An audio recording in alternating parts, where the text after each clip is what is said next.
Hello. Am I live? Hello, this is Adrienne. This is Adrienne Obey, Capricorntigress with Astrology, a look inside. And I'm coming to you with the astrological review of the horoscopes for the sign of Gemini for the month of June 2019. And June is your month, Gemini. So happy birthday to Geminis. I hope that you're having a wonderful Gemini season because it is indeed Gemini season. So enjoy. So, Geminis, the big emphasis for you, of course, is right on yourself. I mean, a lot of these planets are going to be right on the sign of Gemini. We've got the sun in Gemini on the 3rd. We've got the new moon in Gemini. We've got Mercury in Gemini till the 8th. We've got a lot of emphasis in Gemini, and then Venus even goes into Gemini. There's a lot of Gemini. So, I always talk, when I do these, I'm doing a general chart and I'm talking about the basics, right? And which would put Gemini's sun in the first house, right? So when I do this, and unless, of course, you are a Gemini with your sun in the first house, it may or may not resonate with you completely. So what I want you to do is just take whatever it is that I'm giving as advice and, see if it applies to your life in some way or, if any of it manifests in some way during the course of the month. So let me think about it here. And I'm going to pick up this green stone. Green's the color of gems. One of the things I really, I see even more so than the sun and Mercury and all the other things in your first house is that you've got Chiron that's been transiting the 11th house. I wonder how that's affecting your Geminis. As far as friendships, how has your friendships been lately? Do you still have the same friends as you used to, or are you finding that you're losing friends for one reason or another? And that's one of the things that I want, that I think might be an issue or area of concern for some Geminis is that you might have some wounds that you're healing in the area of friendships. Now, this could take place like in places like Facebook or Twitter or Instagram, or it can be literal friends that you have in real life. And this could be something that is affecting you where you might feel like you need to heal that area in some way.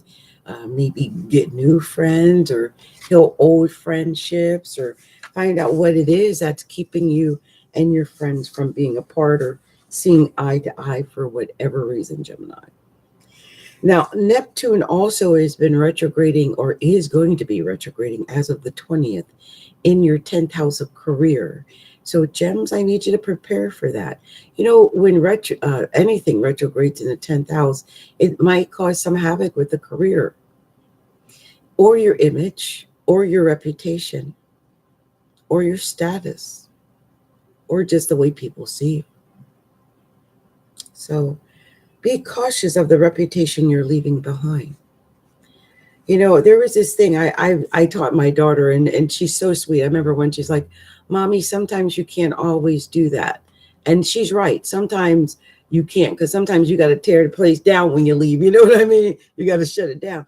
But, in essence, especially someone with Pisces on the 10th house, my advice is to always leave the room smelling like a rose.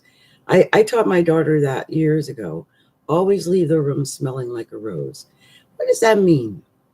Well, someone with Gemini rising or Gemini moon or Gemini sun, well, Geminis can be honest sometimes.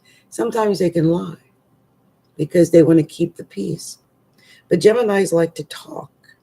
And sometimes there could be things said that might not be very emotionally aware because Geminis think, but they're not necessarily emotional. And I think this new moon on the 3rd is going to add a little bit of emotion into your personality. Maybe something that you're not used to doing is having that kind of emotion. Some Geminis absolutely freak out when emotions come. They have no clue how to process the excess emotions that are coming up, because they're so used to compartmentalizing the emotion like into file number X, Y, or Z somewhere so that they don't have to deal with it. And this might be a month or the next couple of weeks or so. You might find that you're having to deal with it. You'll have to deal with whatever that emotion is that comes up. Now, it could be an emotion that is affecting you directly because, I mean, after all, it is a new moon in Gemini. And so you may be feeling that, Gemini. You might feel that directly. You might feel like this is a time that you can change and improve and grow. And especially with Venus coming into Gemini as of the 8th, it's going to give you many choices, I think, for affections if you're not already partnered up. But you're going to be more attractive to the opposite sex. You're going to be more attracted to yourself. You're just going to be more attractive, Gemini. It's coming up. And so as of the 8th of June, get prepared for that.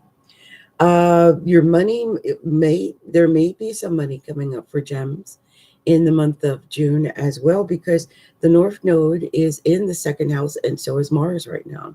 So I could see money perking up for gems. Definitely. One of the things I do want you to watch out for up until the 8th of June, that Venus is going to be in the 12th house in Taurus. And Uranus is in the 12th house in Taurus too. It just can spell some type of havoc or excess. Like if you're doing things to excess anywhere, that could be in love, that could be in drinking, that could be in smoking, that could be in drugs, that could be in, having illicit affairs with someone, or sex, or eating, or anything where it leaves a possibility to disorder or excess, because Venus always indicates where excess is. Well, not only is that opposing your sixth house of health and work, but it in of itself is debilitating to you on a subconscious level, on your psyche. You don't want to do that. Also, with Pluto and Saturn transiting the eighth house of the subconscious hidden psyche, and it's retrograding there, Saturn and Pluto retrograding in its own eighth house. Oh, geez. So please take care of yourself. Take care of your subconscious self, the self that no one else sees but you. Because, we can blame other people for not getting us, or not understanding, or not, whatever it is. But sometimes it's just about us and what we do and what we accept and what we exude. And it's about us. So please be aware that it's about you at this time, Gemini. It's Gemini season. It's illuminating you. Okay. Now, on the 17th, the full moon is going to be in Sagittarius, which is the opposite of Gemini. That's the seventh house. And so on that day, well, your partner, if there is one, might be getting the highlight. And Jupiter is retrograding in the seventh house in Sagittarius anyway, until I think July 5th, I want to say.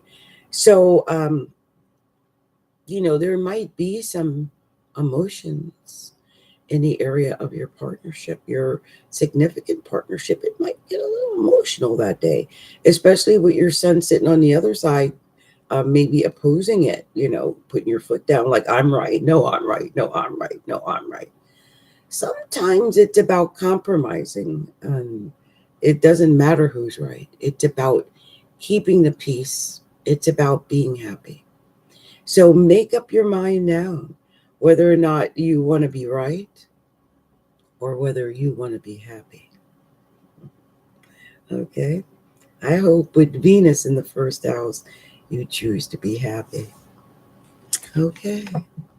Well, that was my message to you, Gems, for the month of June. And I'll be back, I'm sure, mid-month to kind of go back over some details of that full moon that's coming up in Sag. But pretty much this is my message for you for now, Gems. Just be cautious about, what's going on in your career, and also just be aware of that need to let others be right sometimes. It's okay to do that. Okay. Now, if you haven't, please make sure you stop by Astrology A Look Inside, like our blog website there at astrologyaLookInside.com. You can also find me on Facebook at facebook.com/Astrology A Look Inside. And I do give free mini readings in our group on Facebook at facebook.com/groups/Astrology A Look Inside. Okay. Oh, and you can also find me on Patreon at patreon.com/Capricorntigress. And I will be more than happy to help anyone at any time. I look forward to helping you soon and chatting with you mid-month in June. Much love to all.